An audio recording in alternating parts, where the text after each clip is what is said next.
परिचय। बच्चों, आज मैं तुम्हें परमाणु की संरचना प्रकरण के विषय में बताऊंगा। परमाणु द्रव्य की मूलभूत इकाइयां हैं। हमारे चारों ओर की हर वस्तु परमाणुओं से बनी है। प्रारूपी परमाणु प्रोटॉनों के नाभिक का बना होता है और न्यूट्रॉन व इलेक्ट्रॉन इस नाभिक के परितः चक्कर लगाते हैं। शिक्षक महोदय, मेरा एक प्रश्न है। हमारे चारों ओर की वस्तुएं विभिन्न पदार्थों से बनी हैं, तो ये कैसे संभव है कि परमाणु द्रव्य की आधारभूत इकाइयां हैं? शाबाश, अच्छा प्रश्न है राकेश। जैसा कि तुम जानते हो कि सभी वस्तुएं विभिन्न सामग्रियों जैसे कि प्लास्टिक, रबर, लोहे इत्यादि से बनी होती हैं। इनमें अणुओं के विन्यास तथा प्रकार अलग अलग तरह के होते हैं तथा अणु या दो से अधिक परमाणुओं का समूह होता है। तो इस तरह से परमाणु ही मूलभूत इकाई हैं। छात्रों, आइए परमाणुओं के बारे में और अधिक चर्चा करें।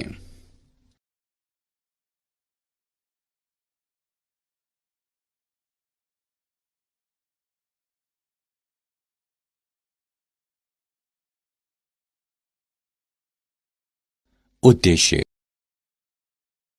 इस पाठ के अंत में आप निम्न करने में सक्षम हो जाएंगे। परमाणु के थॉमसन मॉडल को जानना, अल्फा कणों के प्रकीर्णन के प्रयोग का वर्णन करना, अल्फा कणों के प्रकीर्णन के प्रयोग को समझना, रदरफोर्ड के परमाणु मॉडल का वर्णन करना, इलेक्ट्रॉन की कक्षा को परिभाषित करना, परमाणुवीय स्पेक्ट्रम का विश्लेषण करना, हाइड्रोजन परमाणु के बोर मॉडल की विवेचना करना, हाइड्रोजन परमाणु के ऊर्जा स्तरों के बारे में जानना, हाइड्रोजन परमाणु के लाइन स्पेक्ट्रम का विश्लेषण करना, बोर के द्वितीय अभिगृहित का दे ब्रॉगली के स्पष्टीकरण के बारे में जानना।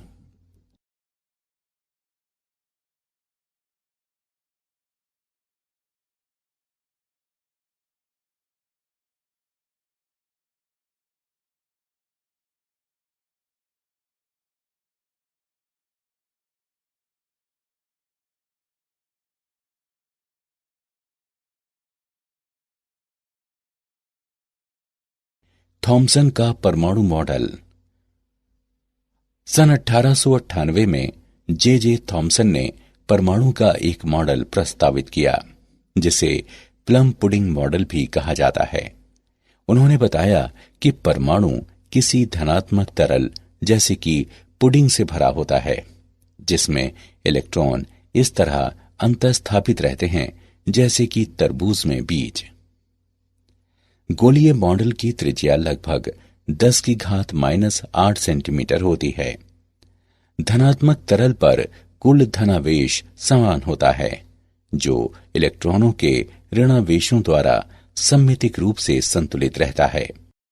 लेकिन इस मॉडल को अस्वीकृत कर दिया गया, क्योंकि यह मॉडल रदरफोर्ड द्वारा किए गए प्रयोगों के परिणामों को संतुष्ट करने में विफल रहा। अल्फा कणों के प्रकीर्णन का प्रयोग। रदरफोर्ड ने धातु की पतली पन्नियों पर अल्फा कणों को प्रक्षेपित कराया और प्रक्षेपित कणों के विक्षेपण वाले पथों का अवलोकन किया। प्रायोगिक व्यवस्था। एक रेडियोधर्मी स्रोत से उत्सर्जित अल्फा कण लेड की ईंटों से गुजरकर एक संकीर्ण पुंज के रूप में संरेखित होते हैं। पुंज को धातु की एक पतली पन्नी पर प्रक्षेपित कराया गया, जिसकी मोटाई 2.1 × 10⁻⁷ मीटर थी। प्राकीर्णित अल्फा कणों का विक्षेप मापने के लिए एक घूर्णी संसूचक का प्रयोग किया गया, जिसमें जिंक सल्फाइड का एक पर्दा और एक सूक्ष्मदर्शी था। प्रेक्षण। अधिकांश अल्फा कण धातु की पन्नी से इस तरह सीधे गुजर जाते हैं जैसे वे रिक्त स्थान में गए हों। आपतित कणों में से केवल 0.14% ही 1 डिग्री से अधिक प्रकीर्णित होते हैं। इन कणों का एक छोटा अंश 90 डिग्री से बड़े विशाल कणों द्वारा प्रकीर्णित होता है, जिनमें से कुछ लगभग 180 डिग्री कोणों से प्रकीर्णित होते हैं। रदरफोर्ड ने निम्न मान्यताओं के आधार पर एक सिद्धांत विकसित किया। अल्फा कण और नाभिक बिंदु द्रव्यमान एवं आवेश होते हैं। अल्फा कणों तथा नाभिक के बीच केवल एक वैद्युत स्थैतिक प्रतिकर्षी बल कार्य करता है। अल्फा कणों की तुलना में नाभिक इतना भारी होता है कि ये उनकी अन्योन्य क्रिया के दौरान गति नहीं करता।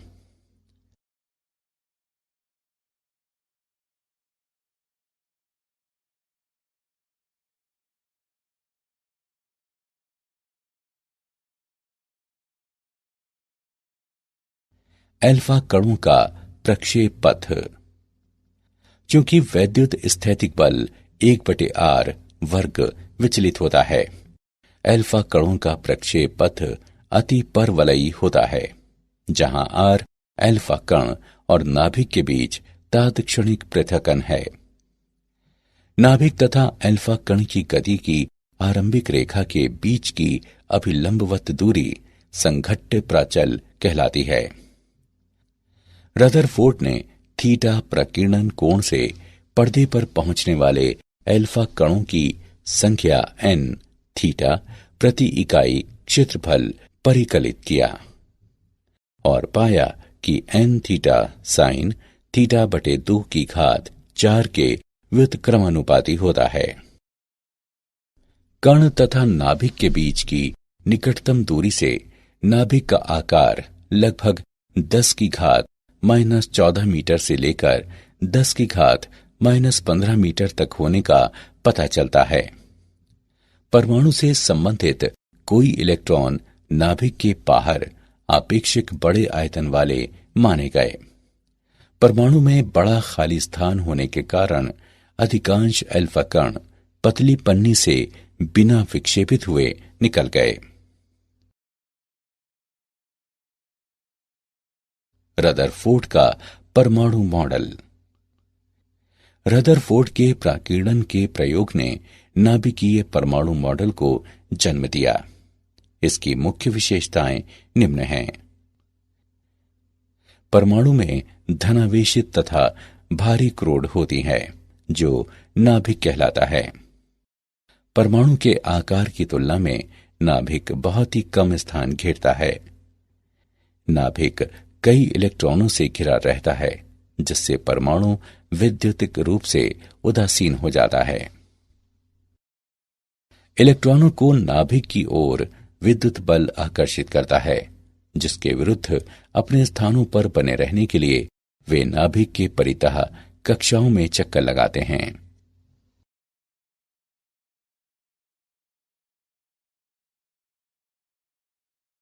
इलेक्ट्रॉन की कक्षाएं। रदरफोर्ड के परमाणु के नाभिकीय मॉडल ने परमाणु को एक वैद्युतिक उदासीन गोले के रूप में चित्रित किया, जिसमें केंद्र में एक अत्यंत छोटा, भारी और धनावेशित नाभिक होता है, जो अपनी गतिशील रूप से स्थिर कक्षाओं में घूमते इलेक्ट्रॉनों से घिरा होता है। घूमते इलेक्ट्रॉनों तथा नाभिक के बीच आकर्षण का वैद्युत स्थैतिक बल इलेक्ट्रॉनों को उनकी कक्षाओं में बनाए रखने के लिए अपेक्षित अभिकेंद्रीय बल प्रदान करता है। Fe बराबर Fc। उनके संबंधित मानों को प्रतिस्थापित करने पर हम पाते हैं कि mv वर्ग गुणे r बराबर है 1/4 पाई एप्सिलॉन नॉट e वर्ग बटे r वर्ग। हम इस समीकरण को निम्नवत भी लिख सकते हैं। r बराबर e वर्ग बटे 4 पाई एप्सिलॉन नॉट mv वर्ग। हाइड्रोजन परमाणु में इलेक्ट्रॉन की गतिज ऊर्जा एवं वैद्युत स्थैतिक स्थितिज ऊर्जा निम्नानुसार व्यक्त है। K बराबर 1/2 mv वर्ग बराबर e वर्ग बटे 8 पाई एप्सिलॉन नॉट r तथा u बराबर माइनस e वर्ग बटे 4 पाई एप्सिलॉन नॉट r। अतः एक हाइड्रोजन परमाणु में इलेक्ट्रॉन की कुल ऊर्जा निम्न होगी: E बराबर k प्लस यू, जो माइनस E वर्ग बटे 8 पाई एप्सिलॉन नॉट r के बराबर है। इलेक्ट्रॉन की कुल ऊर्जा ऋणात्मक है। इसका अर्थ है कि इलेक्ट्रॉन नाभिक से बंधा है।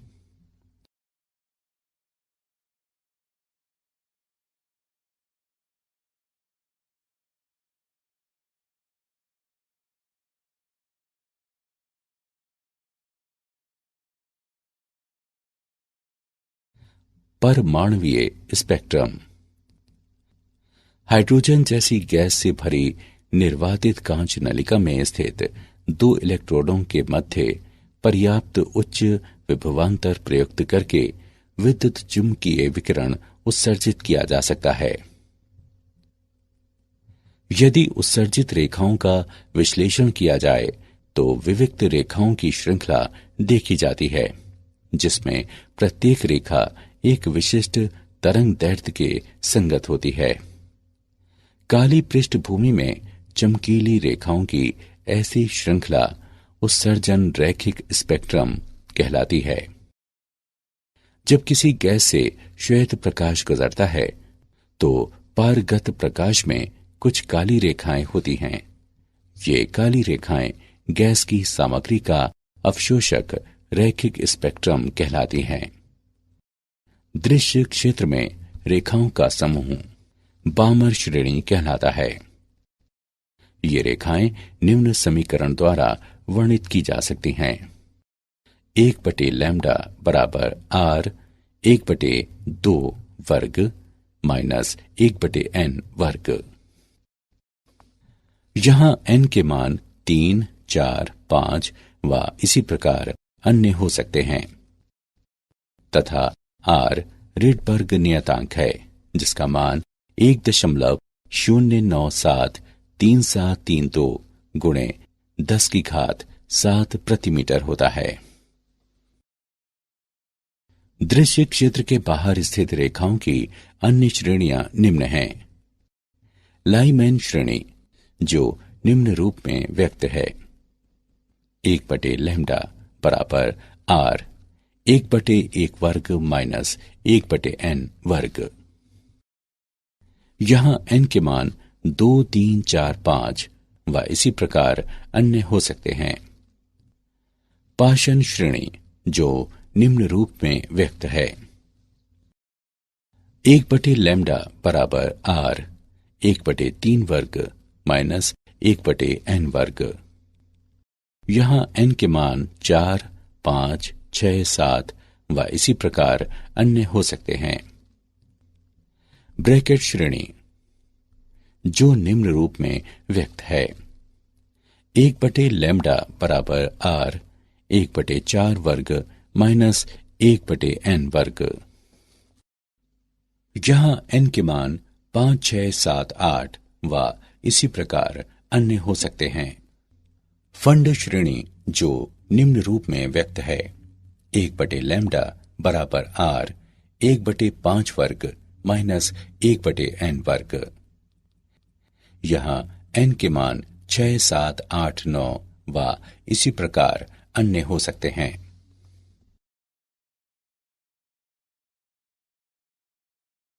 हाइड्रोजन परमाणु का बोर मॉडल।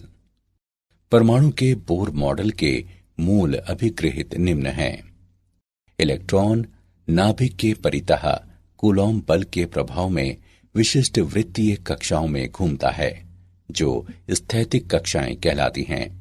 इन कक्षाओं में इलेक्ट्रॉन विद्युत चुम्बकीय तरंगें उत्सर्जित नहीं करता, इसलिए परमाणु स्थायी रहता है। स्थैतिक कक्षाएं वे होती हैं जिनके लिए इलेक्ट्रॉन के कोणीय संवेग L का मान h/2 पाई का पूर्णांक गुणज होता है। L बराबर nh/2 पाई, जहां n कक्षा की क्वांटम संख्या के रूप में ज्ञात है। तथा h प्लांक का नियतांक है। यदि इलेक्ट्रॉन एक स्थैतिक कक्षा से दूसरी स्थैतिक कक्षा में जाते हैं तो ये न्यू आवृत्ति का एक फोटॉन उत्सर्जित करता है, जो EI माइनस EF बटे h द्वारा व्यक्त है। हाइड्रोजन परमाणु के लिए बोर कक्षाओं की त्रिज्या। हम जानते हैं कि हाइड्रोजन परमाणु के लिए वृत्तीय कक्षा की त्रिज्या E वर्ग बटे 4 पाई एप्सिलॉन नॉट mv वर्ग होती है। हमें nv कक्षा की त्रिज्या ज्ञात करनी है, जो कोणीय संवेग पर बोर के क्वांटमीकरण नियम को संतुष्ट करती है। Ln बराबर m Vn और Rn का गुणनफल, जो NH बटे 2 पाई के बराबर है, जहां n बराबर 1, 2, 3 और इसी प्रकार अन्य, तथा Vn इलेक्ट्रॉन की nv कक्षा में चाल है। इस समीकरण को निम्न रूप में लिखा जा सकता है। Vn बराबर NH बटे 2 पाई m Rn। उपरोक्त दोनों समीकरणों की तुलना करने पर हम वेग तथा nv कक्षा की त्रिज्या का व्यंजक प्राप्त करते हैं। Vn बराबर 1 बटे n गुणे E वर्ग बटे 2 एप्सिलॉन नॉट h तथा Rn बराबर n वर्ग गुणे h वर्ग एप्सिलॉन नॉट बटे पाई me वर्ग बराबर n वर्ग a नॉट, जहां a नॉट बराबर 0.529 एंगस्ट्रॉम।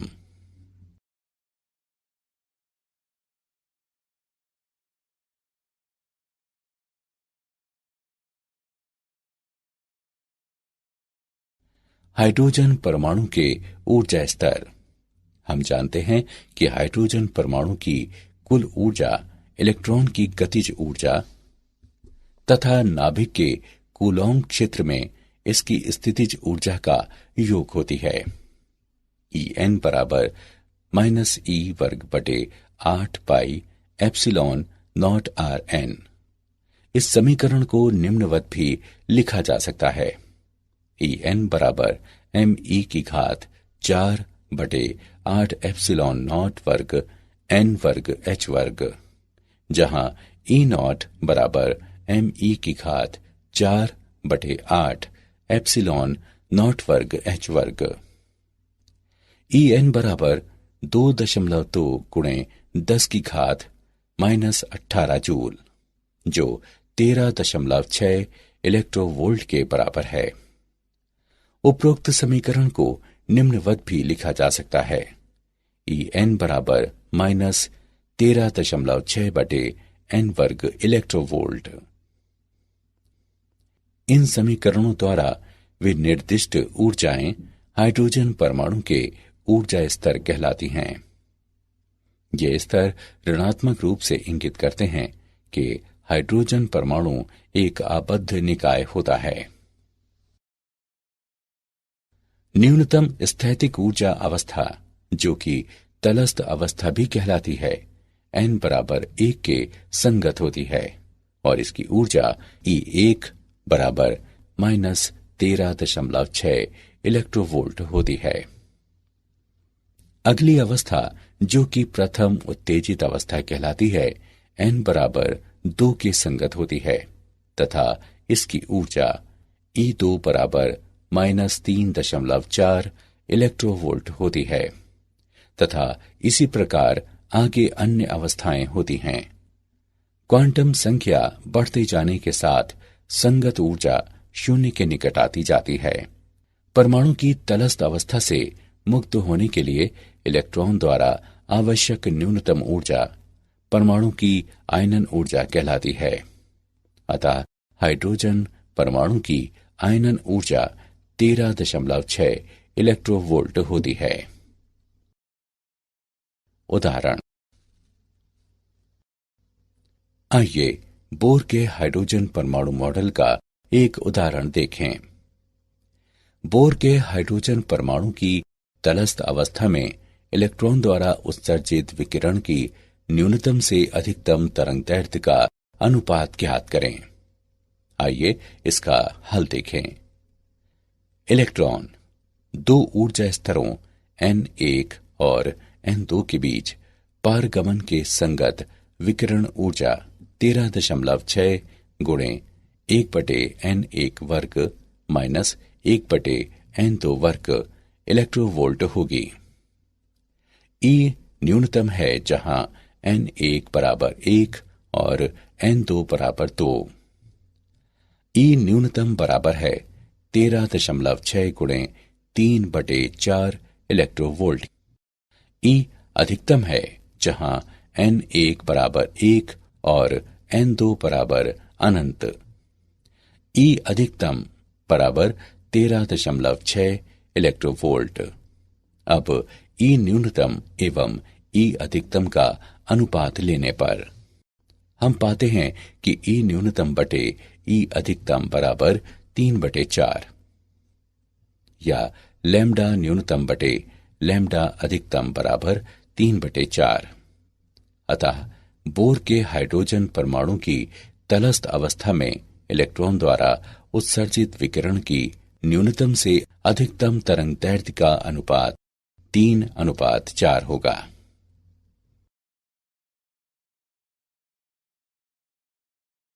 हाइड्रोजन परमाणु का लाइन स्पेक्ट्रम। परमाणुओं के निकाय में सामान्य तापमान पर अधिकांश परमाणु तलस्थ अवस्था में रहते हैं। यदि हाइड्रोजन परमाणुओं के ऐसे निकाय पर श्वेत प्रकाश डाला जाता है तो संक्रमित प्रकाश के विविध तरंगदैर्ध्यों वाले विकिरण नहीं होते। हाइड्रोजन का ये अवशोषण स्पेक्ट्रम लाइमैन श्रेणी के संगत होता है। इलेक्ट्रॉनों द्वारा विकिरण से ऊर्जा अवशोषित करने के पश्चात निम्नतर ऊर्जा अवस्थाओं से उच्चतर ऊर्जा अवस्थाओं में जाने पर अवशोषण स्पेक्ट्रम प्राप्त किया जाता है। अवशोषित विकिरण की आवृत्ति निम्न द्वारा व्यक्त है। h न्यू HL बराबर E उच्च माइनस E निम्न। कमरे के तापमान पर बहुत कम इलेक्ट्रॉन उच्च ऊर्जा अवस्थाओं n बराबर 2 और 3 में होते हैं। विभिन्न ऊर्जा स्तरों में इलेक्ट्रॉनों की संख्या तापक्रम द्वारा निर्धारित की जाती है। उच्चतर तापमान पर हाइड्रोजन के अधिक संख्या में इलेक्ट्रॉन n बराबर 2 स्तर में होते हैं। अवशोषण रेखाओं का तरंगदैर्ध्य उत्सर्जन रेखाओं के समान होता है। उत्सर्जित प्रकाश तथा अवशोषित प्रकाश की आवृत्ति परिकलित करने के लिए इस संबंध का उपयोग किया जाता है। E2 माइनस E1 बराबर h न्यू 12 जो Hc बटे लैम्डा 12 के बराबर है। बोर के क्वांटमीकरण के द्वितीय अभिग्रहित का दे ब्रॉगली द्वारा स्पष्टीकरण। दे ब्रॉगली ने कक्षा में घूमते इलेक्ट्रॉन के कोणीय संवेग पर क्वांटमीकरण प्रतिबंध की व्याख्या प्रस्तुत की। दे ब्रॉगली के अनुसार जब कोई इलेक्ट्रॉन एक परमाणु की स्थैतिक कक्षा में होता है तो ये एक प्रकार की अनुनादी स्थिति में होता है। इलेक्ट्रॉन के तरंग दैर्ध्य पर अनुनादी दशा के लिए आवश्यक होता है कि एक इसकी कक्षा की परिधि पर एक स्थायी तरंग बनाई रखी जाए। अतः इलेक्ट्रॉनों की कक्षा की परिधि में इसके दे ब्रॉगली तरंग दैर्ध्य की एक पूर्णांक संख्या होती है। 2πr बराबर n लैम्डा, जहां n बराबर 1, 2, 3 इत्यादि।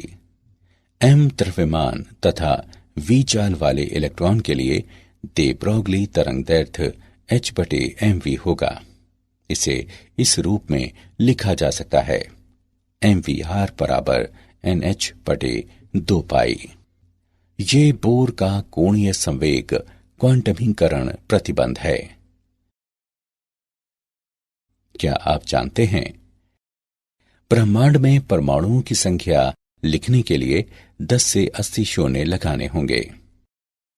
कुछ निश्चित दशाओं में परमाणुओं को 200 प्रकार के अल्पजीवी अवपरमाणविक कणों में विभक्त किया जा सकता है। नाभिक के कण विविध अन्य अति सूक्ष्म कणों से बने होते हैं जो क्वार्क कहलाते हैं। 1890 के दशक में वैज्ञानिकों का विचार था कि परमाणु बिलियर्ड की गेंदों की तरह ठोस होते हैं और पूर्णतः अविखंडनीय होते हैं। इलेक्ट्रॉन प्रोटॉनों से 1836 गुने छोटे होते हैं, इसलिए इनका भार लगभग नगण्य होता है। सारांश। आइए हमने जो कुछ सीखा है उसे संक्षेप में दोहराएं। कण तथा नाभिक के बीच की निकटतम दूरी से नाभिक का आकार लगभग 10 की घात -14 मीटर से लेकर 10 की घात -15 मीटर तक होने का पता चलता है। परमाणु में धनावेशित तथा भारी क्रोड होती है जो नाभिक कहलाता है। परमाणु के आकार की तुलना में नाभिक बहुत ही कम स्थान घेरता है। नाभिक कई इलेक्ट्रॉनों से घिरा रहता है, जिससे परमाणु वैद्युतिक रूप से उदासीन हो जाता है। इलेक्ट्रॉनों को नाभिक की ओर विद्युत बल आकर्षित करता है, जिसके विरुद्ध अपने स्थानों पर बने रहने के लिए वे नाभिक के परितः कक्षाओं में चक्कर लगाते हैं।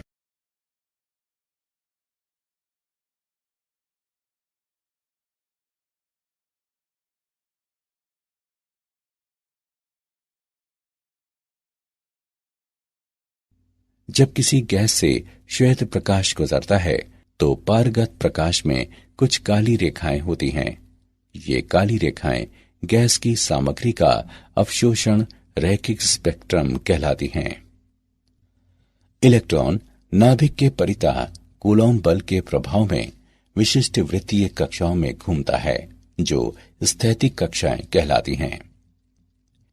परमाणु की तलस्थ अवस्था से मुक्त होने के लिए इलेक्ट्रॉन द्वारा आवश्यक न्यूनतम ऊर्जा परमाणु की आयनन ऊर्जा कहलाती है।